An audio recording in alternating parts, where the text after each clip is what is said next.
Assalamualaikum warahmatullahi wabarakatuh. Kami dari kelompok 1 ingin mempresentasikan tentang modul 3 yaitu protokol dan model. Sebelumnya di sini saya akan memperkenalkan diri. Nama saya Tessa Kristiana dengan NPM 2578257. Nama saya Safina Nawar Putri dengan NPM 257820055. Nama saya Cynthia Ramini dengan NPM 2578233. Saya Nela Rita dengan NPM 2578216. Nama saya Priscilla Dewi dengan NPM 2578203.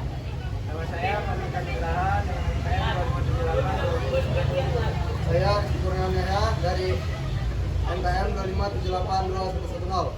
Nah, baiklah, selanjutnya akan disampaikan oleh pemateri 1. Halo semua, di sini saya akan mempresentasikan atau menjelaskan pada modul 3 bagian 1 yaitu tentang the rules yang akan membahas dasar komunikasi jaringan mulai dari bagaimana perangkat saling terhubung, aturan yang digunakan hingga bagaimana data dikirim dan diterima dalam sebuah jaringan. Yang pertama ada device in a network ping dan koneksi, yaitu digunakan untuk memastikan perangkat dalam jaringan saling terhubung.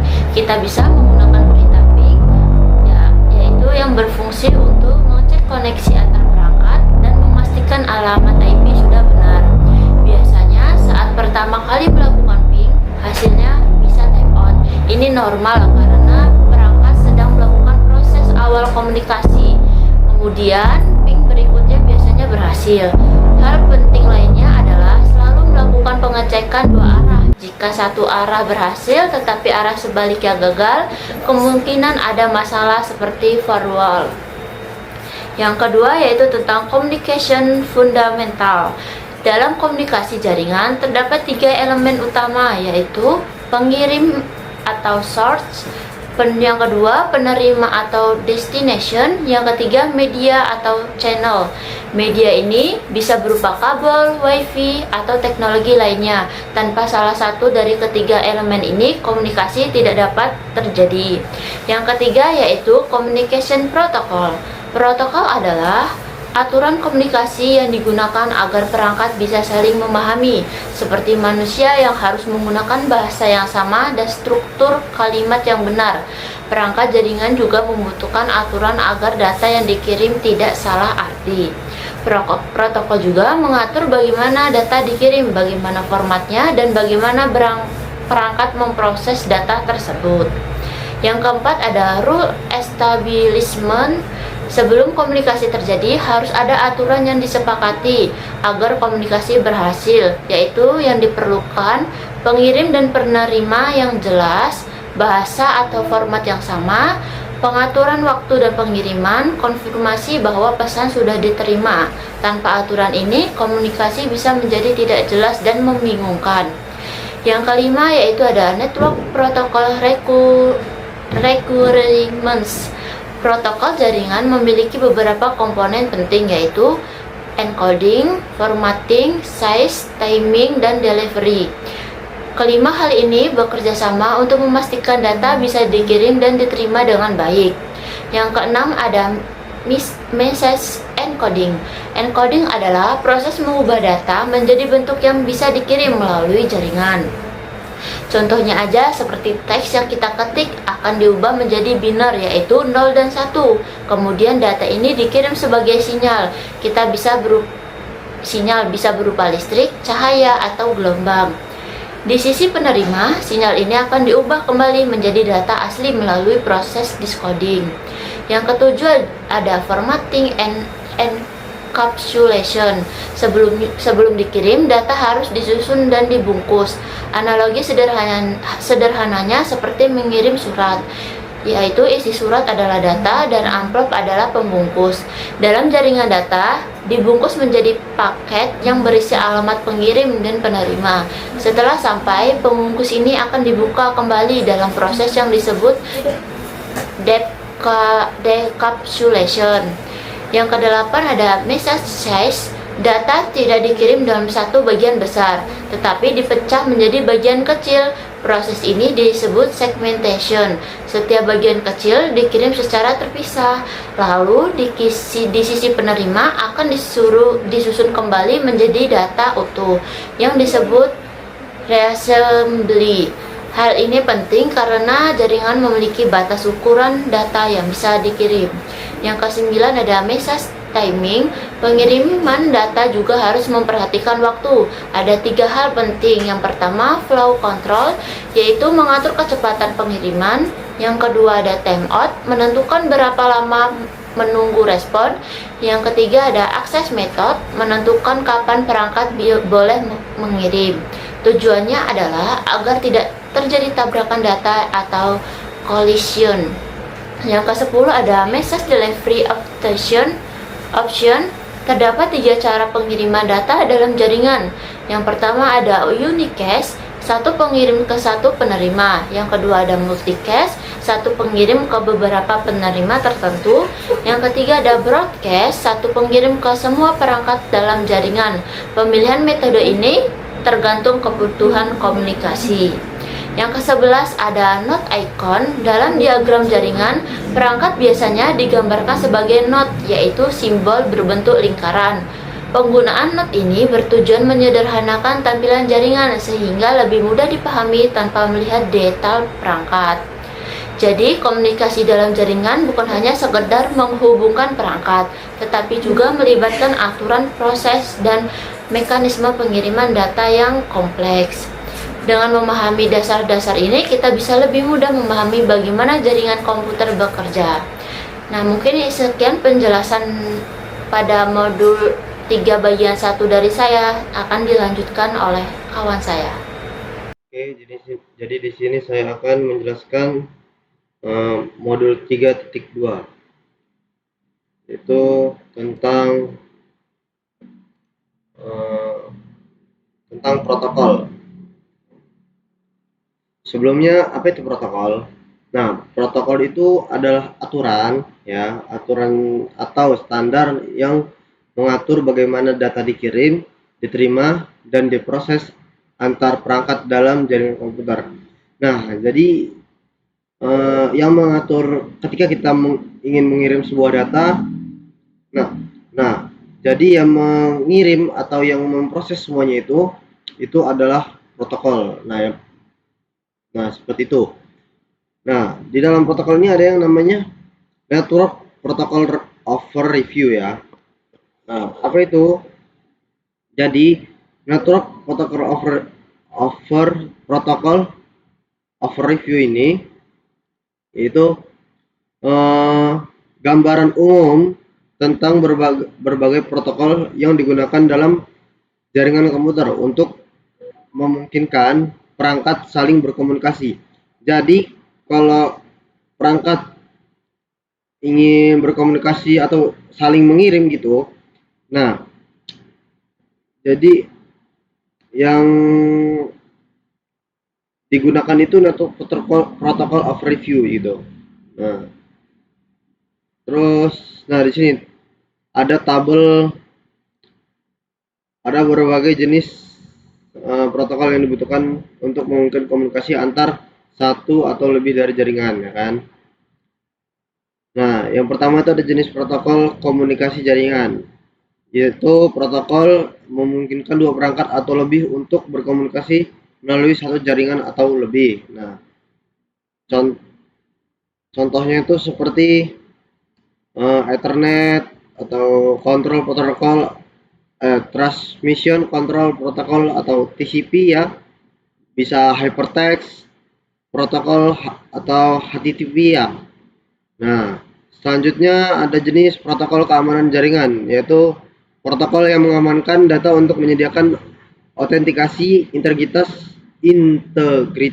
data, dan enkripsi data. Nah, jadi ketika kita mengirim sebuah data gitu, jadi protokol keamanan ini yang mengamankan agar data-data kita itu tidak bocor ya.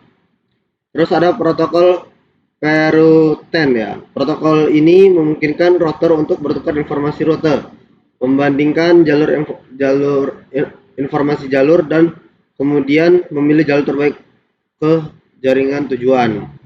Nah, jadi untuk menentukan jalur pengirim ke tujuan itu adalah protokol peroton ya, atau yang disebut routing protokol. Nah, jadi yang menentukannya itu ada di routing protokol. Misal dari sini misalnya kita ingin mengirim sebuah data. Nah, itu ada yang namanya jalurnya dulu. Nah, yang menentukan jalurnya itu routing protokol. Nah, selanjutnya ada namanya service discovery protocol, yaitu protokol yang digunakan untuk mengidentifikasi perangkat atau layanan secara otomatis. Contoh, dia itu ada kayak Dynamic Host Configuration Protocol atau DHCP ya. Terus yang menemukan layanan dan alokasi alamat IP dan domain name system atau DNS. Oke, selanjutnya itu ada Network Protocol Function. Apa itu? Nah, jadi network protocol function ini adalah fungsi-fungsi utama dari protokol jaringan yang memastikan komunikasi data antar perangkat berjalan dengan benar, teratur, dan efisien. Contohnya di sini ya, kita ingin mengirim data, ini pengirim terus ke server gini. Nah, yang pertama itu ada yang namanya addressing. Nah, sebenarnya sebelum addressing ini ya, itu ada yang namanya encapsulation. Encapsulation itu apa? Kayak pembungkusan data. Misal kita ingin mengirim data. Nah, datanya itu dibungkus terlebih dahulu dengan informasi tambahan seperti header atau alamat pengirimnya. Misal kita ingin mengirim ke alamat tujuan. Nah, di alamat tujuan itu ada alamat pengirimnya itu agar diketahui, oh ini yang habis ngirim gitu. Nah, terus setelah encapsulation itu ada namanya segmentation dan assembly ya. Nah, yaitu untuk data besar dipecah menjadi bagian kecil atau Nah, misal kita ada data misal ukurannya 1 giga dan itu kan kalau untuk bagi penerima itu kemungkinan terlalu besar gitu untuk diterima segiga. Nah, jadi segmentation ini itu untuk memperkecil datanya gitu dulu agar dapat diterima dengan mudah gitu. Terus ada yang namanya itu reassembly ya, yaitu disusun kembali data-data secara teratur. Misal datanya nggak teratur gitu. Misalnya dari urutan A ke Z malah dia ADBC.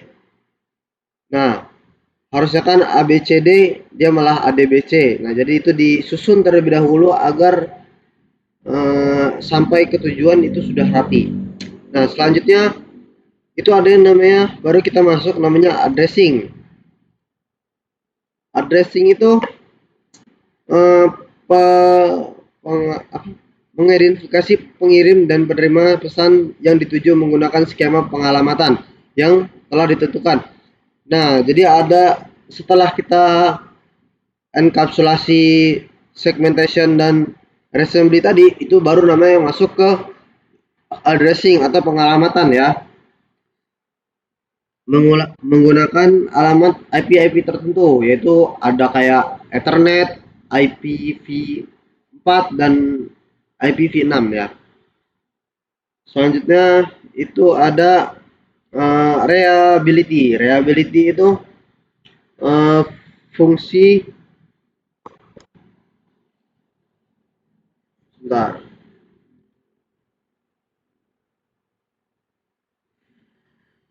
Nah, fungsi ini menyediakan mekanisme pengiriman terjamin jika pesan hilang atau rusak selama pengiriman. TCP menyediakan pengiriman terjamin. Nah, jadi ketika kita mengirim sebuah data yang sudah tadi di enkapsulasi, segmentation dan readability tadi, lalu sudah dikasih pengalamannya sekalian. Nah, kalau kita sampainya nggak aman, nah itu kan bocor gitu ke orang-orang. Misal kita ingin mengirim sebuah data penting, data negara gitu misalnya. Nah, yang menjamin keamanannya ini sampai dari pengirim ke tujuan itu ada namanya eh, apa resability tadi ya resability tadi. Nah, itu yang menyediakan keamanan itu ada namanya TCP ya. Selanjutnya ada flow control. Flow control itu fungsi yang memastikan bahwa data mengalir dengan cepat efisien antara dua perangkat yang berkomunikasi. Nah, misalnya kita ingin mengirim data lewat WA gitu, misalnya ya. Kenapa sampai ke penerima itu cepat? Karena dipercepat atau yang memastikannya dia cepat itu adalah flow control untuk tidak saling bertabrakan pada jalur-jalur tertentu gitu. Terus ada yang namanya bentar. Ada yang namanya sequencing. Nah, fungsi ini memberi label unik pada setiap segmen data yang ditransmisikan. Perangkat menerima menggunakan informasi pengurutan untuk menyusun kembali informasi tersebut dengan benar. Nah, jadi untuk jadi setelah kita mengirimnya tadi ya, nah itu pada segmen ini itu dia diberi label terlebih dahulu ya kan, diberi label agar itu tertanda gitu ya, seperti itu. Terus ada di sini yang namanya authentication error ya, atau error identification nih. error detection sorry. Nah, apa sih error detection ini? Itu fungsinya digunakan untuk menentukan apakah data mengalami kerusakan selama transmisi. Nah, misal kita mengirim data nih ya. Nah, itu akan dideteksi data ini terdapat kesalahan atau enggaknya pada error detection ini ya. Terus itu ada yang namanya application interface ya. Apa sih application interface ini? Nah, application interface ini itu yang berisi informasi yang digunakan untuk komunikasi antar proses dalam aplikasi jaringan. Nah, kayak di WA misalnya, kita ingin mengirim data di WA. Nah, itu yang WhatsApp-nya itu, informasinya itu, yang WhatsApp itu namanya application interface. Nah, seperti itu. Itu penjelasan dari network protocol function tadi, ya. Terus selanjutnya ada yang namanya interaksi protokol. Nah, interaksi protokol itu adalah cara berbagai protokol jaringan bekerja sama dalam beberapa layer untuk mengirim dan menerima data dari satu perangkat ke perangkat lain. Konsep utama kayak gini ya, dalam suatu jaringan gitu. Tidak hanya satu protokol yang bekerja, tetapi beberapa protokol saling berinteraksi dalam bentuk layar atau lapisan gitu. Seperti pada model OSI atau TCP atau IP ya kan. Seperti layar pada tugas sendiri, seperti ya misal kita dalam suatu ruangan itu kan, itu nggak mungkin yang isi berjumlah 10 orang gitu. Nah, itu yang mengaturnya itu ya interaksi protokol ini agar bekerja sama gitu. Nah, seperti ini. Ada contohnya. Tuh ada HTTP, TCP, terus IP, Ethernet. Nah, seperti itu ya. Ya, mungkin ini saja dari modul 3.2. Nah, kali ini saya akan menjelaskan tentang rangkaian protokol. rangkaian protokol pada jaringan. Nah, di sini juga banyak kasus nih dalam protokol harus dapat bekerja sama dengan protokol lain agar pengalamannya dapat memberikan semua yang Anda butuhkan untuk berkomunikasi di dalam jaringan. Nah, terus apa sih rangkaian protokol itu? Nah, di sini ada rangkaian protokol adalah sekelompok protokol yang saling terkait dan diperlukan untuk menjalankan fungsi komunikasi.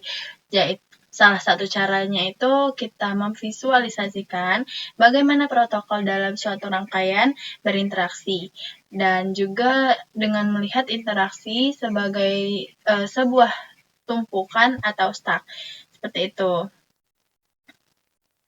Nah, seperti yang diilustrasikan pada gambar ini ya, terjadi ada protokol percakapannya dengan menggunakan ini ada lapisan aturan, lapisan konten. Nah,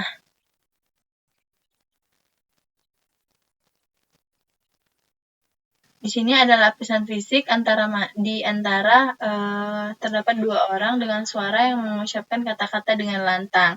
Di tengah-tengahnya ada lapisan aturan yang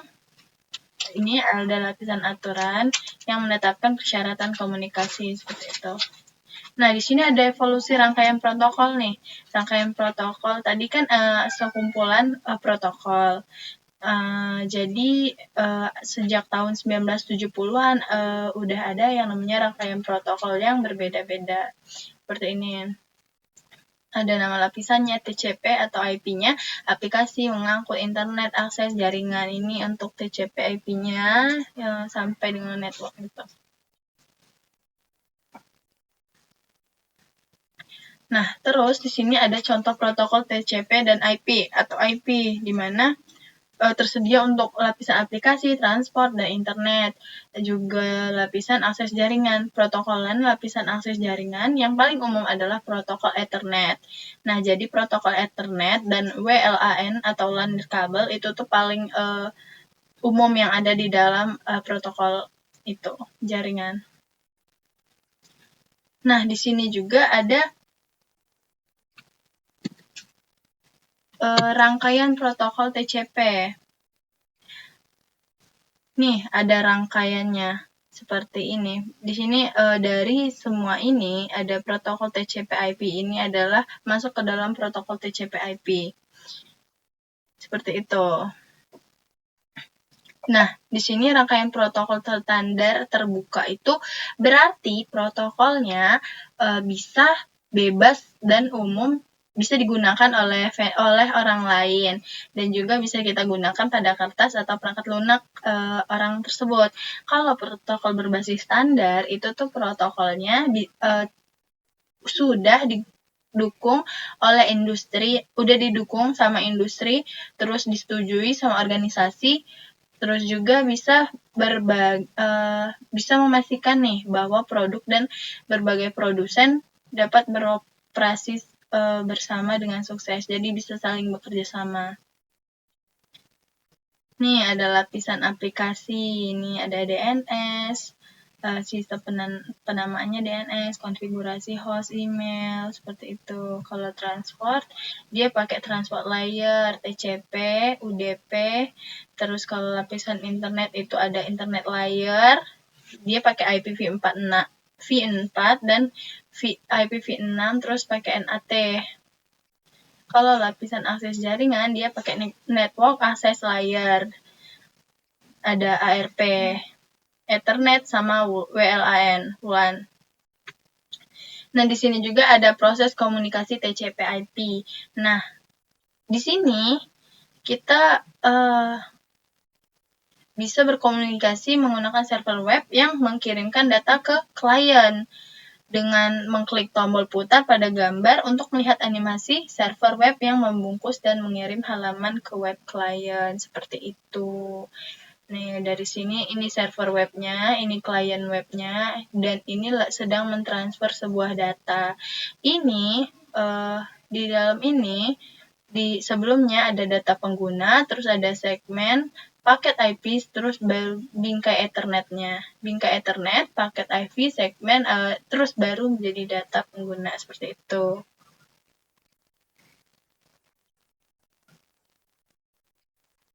Nah, maka muncullah ininya. Bagian nih. Dari Ethernet terus ini sampai dia berubah menjadi sebuah data seperti itu. Nah, ini tadi yang memberikan, ini bagian ini yang menerima. Jadi dia menerima gini, dari sebuah data masuklah Ethernet, aku TCP, dan masuklah sebuah data seperti itu. Ini keluar datanya. Nah, mungkin cukup sekian materi ini dan akan dilanjutkan oleh teman saya. Saya akan membuat video hands-on yaitu tentang modul 3 ya yang ada di NetAcad, yaitu protokol dan model. Jadi di sini saya ngebahas tentang 3.4 organisasi standar. Yang pertama ada 3.4.1 standar terbuka. Jadi saat kita membeli mobil baru, untuk mobil ada banyak pabrikan yang dapat kita pilih. Misal masing-masing dari mereka akan memiliki setidaknya satu jenis ban yang sesuai dengan mobil gitu. Itu karena industri otomotif menggunakan standar saat membuat mobil. Sama halnya dengan protokol yang ada di komponen jaringan yang berbeda. Mereka semua harus menggunakan standar yang sama dalam jaringan. Standar dikembangkan oleh organisasi standar internasional. Jadi mungkin kayak gitu ya. Nah, di sini tuh ada logo-logo nih untuk setiap organisasi. Ada IAAA, ada IATF, ada ICANN. Jadi itu ada beberapa logo. Nah, di bagian 3.4.2 ini ada standar internet. Jadi berbagai organisasi memiliki tanggung jawab yang berbeda untuk mempromosikan dan membuat standar untuk internet dan protokol. Nah, ini ada beberapa gambar untuk menampilkan organisasi standar yang terlibat dengan pengembangan dan dukungan internet.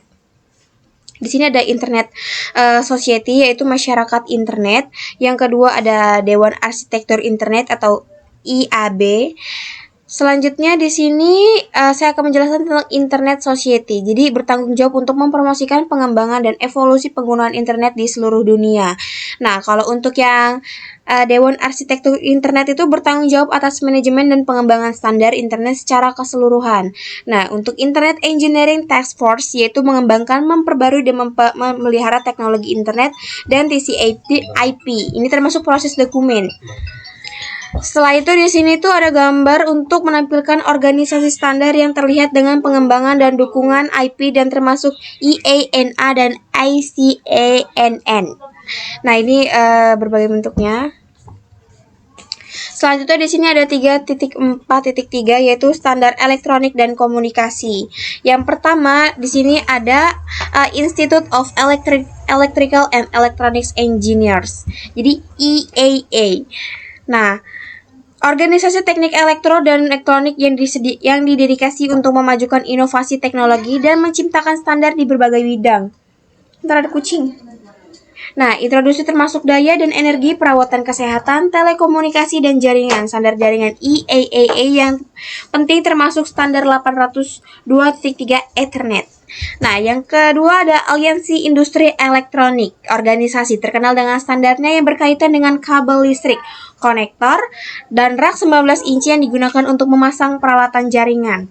Yang ketiga ada Asosiasi Introduksi Telekomunikasi, yaitu TIA, organisasi yang bertanggung jawab untuk mengembangkan standar komunikasi di berbagai bidang termasuk peralatan radio, menara seluler, perangkat voice over IP, komunikasi satelit, dan banyak lainnya. Yang terakhir ada International Telecommunication Unit Telecommunication Standardization Sector, yaitu salah satu organisasi standar komunikasi terbesar dan tertua yang mendefinisikan standar untuk kompresi video, internet, protokol, television. Seperti itu. Nah, di sini ada labs jaringan penelitian ya di bagian 3.4.4-nya. Nah, di sini ada pertanyaan juga. Mungkin segitu saja ya video yang bisa saya jelaskan kepada kalian. Mungkin ini singkat namun semoga sangat berarti. Jadi sekian video dari saya. Di sini saya akan menjelaskan 3 bagian 3.5 model referensi. Jadi dalam jaringan komputer materi ini sangat penting karena menjadi dasar untuk memahami bagaimana data itu dikirim dalam jaringan. Di sini manfaat menggunakan model berlapis. Nah, dalam jaringan komputer, kita tidak bisa melihat secara langsung bagaimana data berpindah antar perangkat. Oleh karena itu, digunakan model berlapis untuk membantu kita memahami proses tersebut. Model ini membagi proses jaringan menjadi beberapa lapisan agar lebih mudah dipelajari. Manfaatnya yaitu mempermudah rancangan protokol. Setiap layer punya fungsi masing-masing. Lalu mendukung kerjasama antar vendor. Nah, contoh perangkat berbeda tetap bisa terhubung. Lalu ada mengurangi dampak perubahan teknologi, yaitu perubahan di satu layer tidak memengaruhi layer lainnya. Terus menyediakan bahasa yang sama. Nah, yaitu memudahkan komunikasi dalam jaringan.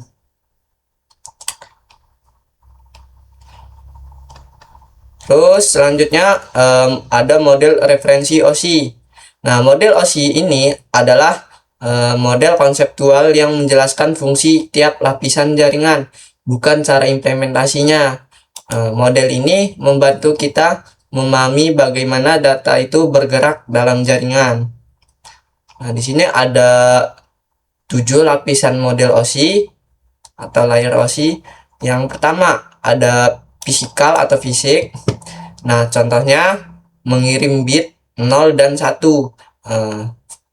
Fungsinya untuk protokol lapisan fisik menjelaskan cara mekanis, elektrik, fungsional, dan prosedural untuk mengaktifkan, memelihara, dan menonaktifkan koneksi fisik untuk transmisi bit ke dan dari perangkat jaringan. Lalu ada tautan data atau data link ya. Ini contohnya mengatur frame dan MAC address. Lalu ada network, jaringan. Nah, contohnya yaitu routing dan IP address-nya. Nah, terus ada transportasi. Contohnya yaitu pengiriman data TCP atau UDP-nya. Terus ada session. Nah, session ini mengatur sesi komunikasinya. Terus presentation ini yaitu enkripsi dan format datanya. Terus yang terakhir ada application. Nah, ini interaksi dengan usernya. Jadi intinya OSI itu menjelaskan apa yang harus dilakukan. Terus digunakan sebagai panduan pembelajaran. Itu. Selanjutnya model protokol TCP atau IP. Nah, model TCP atau IP adalah model yang digunakan di dunia nyata, terutama pada internet. Model ini dikembangkan pada tahun 1970-an dan disebut juga sebagai model internet. Nah, di sini ada 4 layer TCP atau IP. Yang pertama ada network akses jaringan. Ini mengontrol perangkat keras dan media yang membentuk jaringan. Contoh hardware dan pengiriman. Terus lalu ada internet, yaitu menentukan jalur terbaik melalui jaringan. Contoh IP address dan routing. Lalu ada transport, yaitu mendukung komunikasi antar berbagai perangkat di berbagai jaringan. Contoh TCP atau UDP. Lalu yang terakhir ada application. Nah, yaitu menyajikan data kepada pengguna, ditambah pengkodean dan kontrol dialog. Contohnya HTTP, FTP, SMTP. Nah, ini alur kerja TCP atau IP ini. Contoh saat kita membuka website, yang pertama kan application ini kirim request HTTP-nya. terus transport itu data dipecah TCP-nya. Nah, selanjutnya internet. Nah, internet ini diberi IP tujuannya. Nah, terus network access. Network access ini dikirim ke jaringannya. Nah, jadi saat diterima itu proses dibalik. Selanjutnya perbandingan model OSI dan TCP atau IP. Nah, sekarang kita bandingkan kedua model ini. Perbedaan utamanya, OSI ini memiliki 7 layer, yaitu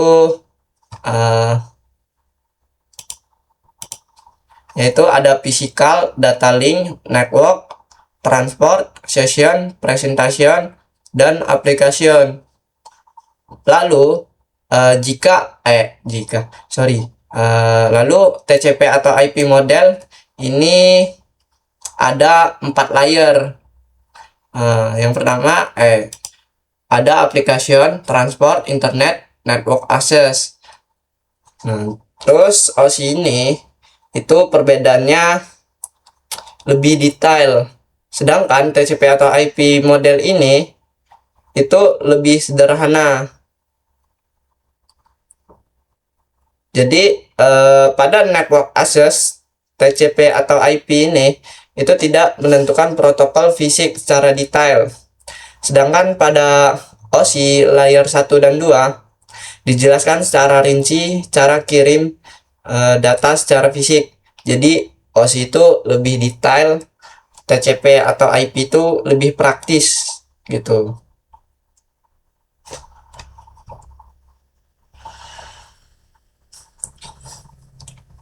Mungkin cukup sekian dari penjelasan video hands-on saya mengenai modul 3.5. Saya Naila Deswita dengan NPM 25782106 dari kelas TRI 2D. Baik, di sini saya akan menjelaskan modul 3.6 yaitu tentang enkapsulasi data. Yang pertama itu ada segmentasi pesan. Oke, sederhananya kita bakal cari tahu nih gimana sih sebuah data itu kayak email atau video itu bisa selamat sampai ke tujuan lewat jaringan internet yang luas banget itu ya.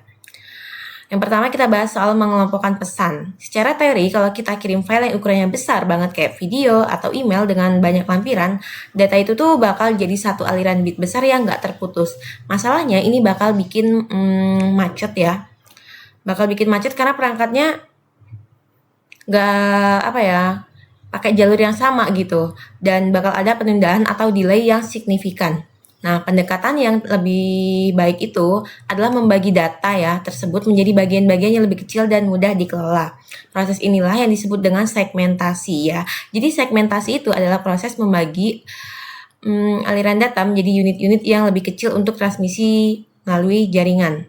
Jadi kita bagi datanya itu menjadi yang lebih kecil gitu ya. Jadi segmentasi itu kayak membagi aliran data menjadi unit-unit yang lebih kecil seperti itu. Di sini ada kenapa sih harus disegmentasi ya? Karena ada dua manfaat utama. Yang pertama yaitu meningkatkan kecepatan. Karena datanya kecil-kecil, potongan dari banyak orang bisa disisipkan di jalur yang sama tanpa harus nunggu satu file selesai. Proses ini disebut dengan multiplexing ya. Oke, ini gambarnya. Jadi multiplexing seperti ini.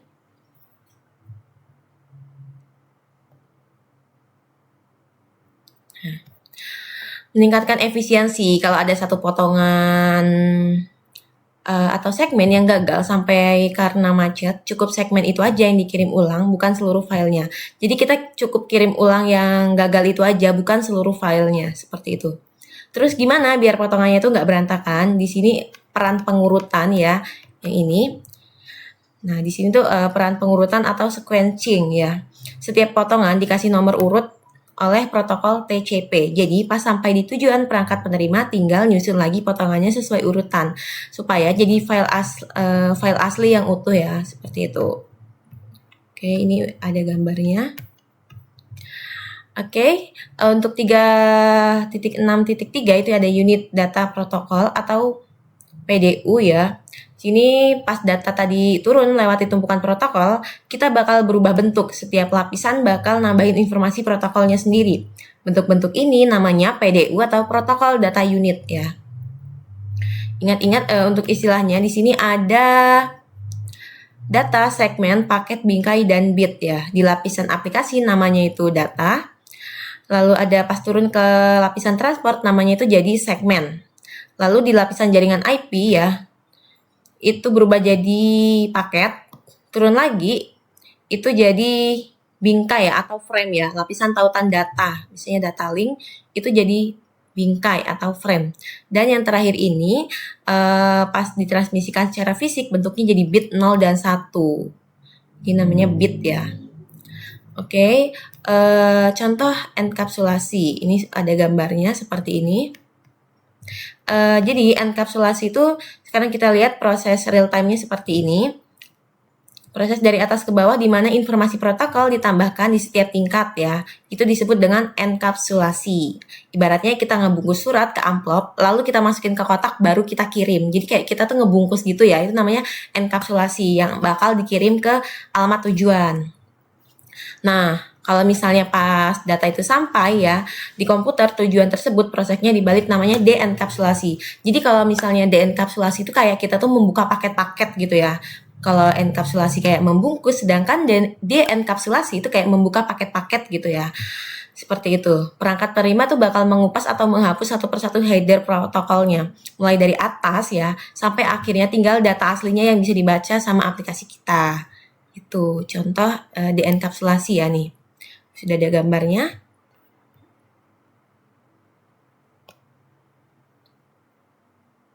Oke, jadi gitu ya teman-teman. Mulai dari potongan kecil-kecil, dibungkus satu-satu, sampai dibuka lagi di tujuan. Prosesnya emang kelihatan panjang. Tapi semuanya itu terjadi dalam hitungan milidetik. Itu ya. Oke, sudah habis. Mungkin cukup penjelasan dari saya tentang enkapsulasi data. Perkenalkan, nama saya Safina Naura Putri dari TRI 2B dengan NPM 257820055. Di sini saya akan menjelaskan materi 3.7 yaitu akses data. Yang pertama itu ada alamat. Lapisan jaringan atau tautan data bertanggung jawab untuk mengirimkan data dari perangkat sumber ke perangkat tujuan. Seperti yang ditunjukkan pada gambar ini. Protokol di kedua, lapisan berisi alamat sumber dan tujuan, tetapi alamat yang memiliki tujuan yang berbeda. Alamat sumber dan tujuan lapisan jaringan bertanggung jawab untuk mengirimkan paket IP dari sumber asli ke tujuan akhir yang mungkin berada di jaringan yang sama atau jaringan jarak jauh. Alamat sumber dan tujuan lapisan tautan data bertanggung jawab untuk mengirimkan bingkai tautan data dari satu kartu antarmuka jaringan atau NIC ke NIC lainnya di jaringan yang sama. Alamat logis lapisan 3. Alamat IP adalah lapisan jaringan atau lapisan 3. Alamat logis yang digunakan untuk mengirimkan paket IP dari sumber asli ke tujuan akhir seperti yang ditunjukkan pada gambar ini. Sumber asli dikirimkan ke tujuan akhir. Paket IP berisi dua alamat IP, yaitu alamat IP sumber adalah alamat IP pengirim yang merupakan sumber asli paket, dan alamat IP tujuan adalah alamat IP perangkat penerima yang merupakan tujuan akhir paket. Alamat IP menunjukkan alamat IP sumber asli dan alamat IP tujuan akhir. Ini benar apakah sumber dan tujuan akhir berada di jaringan IP yang sama atau jaringan IP yang berbeda.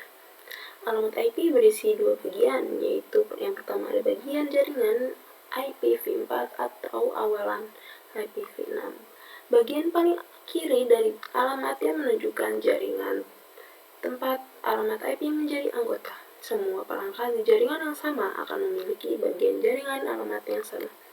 Yang kedua ada bagian host IPv4 atau ID antarmuka IPv6.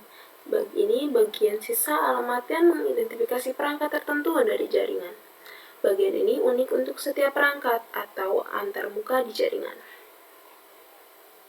Lalu di sini ada perangkat di jaringan yang sama. Contohnya itu komputer klien, yaitu PC1 yang berkomunikasi dengan server FTP dari jaringan IP yang sama.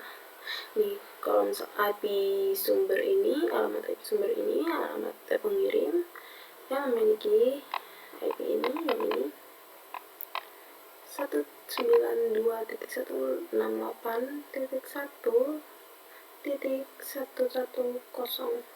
Kalau alamat IP tujuan itu alamat perangkat penerima atau server FTP yaitu 192.168.1.9. Yang ini ya, ini si pengirim, yang ini si penerima. Oke, yang selanjutnya ada peran alamat lapisan tautan data di jaringan IP yang sama.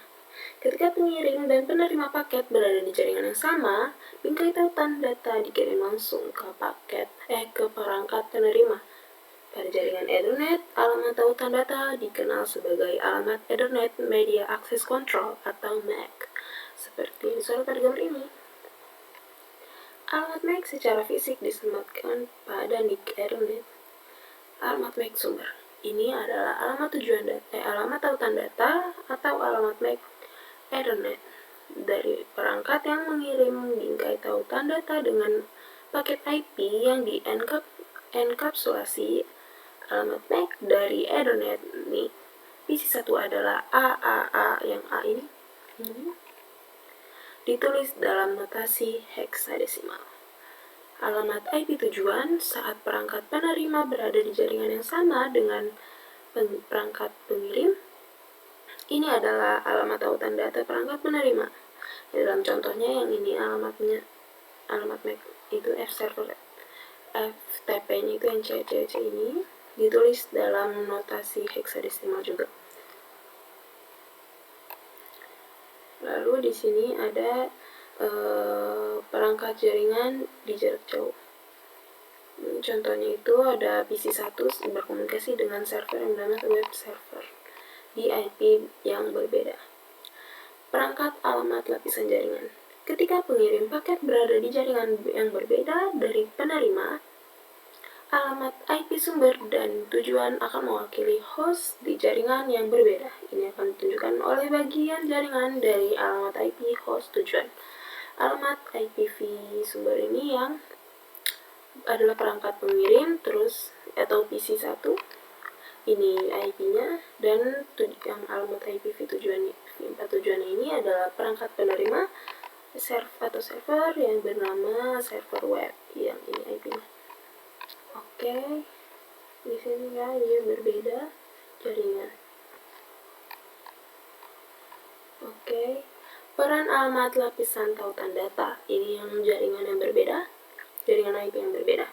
Ketika pengirim dan penerima paket berada di jaringan yang berbeda, bingkai tautan data Ethernet tidak dapat dikirim langsung ke host tujuan karena host tidak dapat dijangkau secara langsung di jaringan pengirim.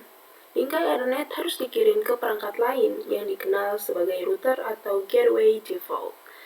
Dalam contoh di sini itu gateway default adalah R1 atau router 1. R1 memiliki alamat tautan data Ethernet yang berada di jaringan yang sama dengan PC1. Hal ini memungkinkan PC1 untuk menjangkau router secara langsung. Alamat MAC sumber ini adalah alamat MAC sumber perangkat pengirim atau PC1 yang tadi yang AAA itu.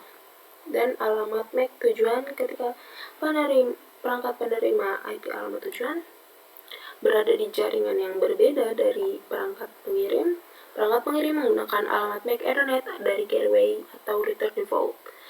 Dalam contoh ini, alamat MAC tujuan adalah alamat MAC antarmuka Ethernet R1 yang 11.11.11.11.11.11. Ini adalah antarmuka yang terpasang ke jaringan yang sama dengan PC1 seperti yang ditunjukkan pada gambar ini. Nah, ini mereka kan satu jalur nih. Kalau ini sama sisa. Bingkai Ethernet dengan paket IP yang di-enkapsulasi sekarang dapat ditransmisikan ke R1. R1 meneruskan paket ke tujuan web server. Ini memungkinkan berarti bahwa R1 meneruskan paket ke router lain atau langsung ke web server jika tujuannya berada di jaringan yang terhubung ke R1. Penting bahwa Alamat IP gateway default dikonfigurasi pada setiap host di jaringan lokal. Semua paket ketujuan di jaringan jarak jauh dikirim ke gateway default. Alamat MAC Ethernet dan gateway default dibahas secara lebih rinci di modul yang lainnya. Lalu di sini ada alamat tautan data. Tautan data alamat fisik lapisan 2 memiliki peran yang berbeda. Tujuan dari alamat tautan data adalah untuk mengirimkan bingkai tautan data dari satu antarmuka jaringan ke antarmuka jaringan lain di jaringan yang sama. Sebelum paket IP dapat dikirim melalui jaringan kabel atau nirkabel, paket tersebut harus dienkapsulasi dalam bingkai tautan data sehingga dapat ditransmisikan melalui data fisik. Ini contoh yang dari host ke router. Ini dari router ke router. Ini dari router ke server. Saat paket IP bergerak dari host ke router, router ke router, dan akhirnya router ke host, pada setiap titik di sepanjang jalan, paket IP dienkapsulasi dalam bingkai tautan data baru. Setiap bingkai tautan data berisi alamat tautan data sumber kartu atau kartu NIC yang mengirim bingkai, dan alamat tautan data tujuan kartu NIC yang menerima bingkai. Protokol tautan data layer 2 hanya digunakan untuk mengirimkan paket dari NIC ke NIC pada jaringan yang sama. Router menghapus informasi layer 2 saat diterima pada satu NIC dan menambahkan informasi tautan data baru sebelum meneruskan NIC keluar dalam perjalanan menuju tujuan akhir. Paket IP dienkapsulasi dalam bingkai tautan data yang berisi informasi tautan data berikut. Yang pertama ada alamat tautan data sumber, alamat fisik NIC yang mengirim bingkai tautan data. Lalu ada alamat tautan data tujuan, yaitu alamat fisik NIC yang menerima bingkai tautan data. Alamat ini adalah router hop berikutnya atau alamat perangkat tujuan akhir. Mungkin itu saja yang dapat saya sampaikan. Video presentasi dari kami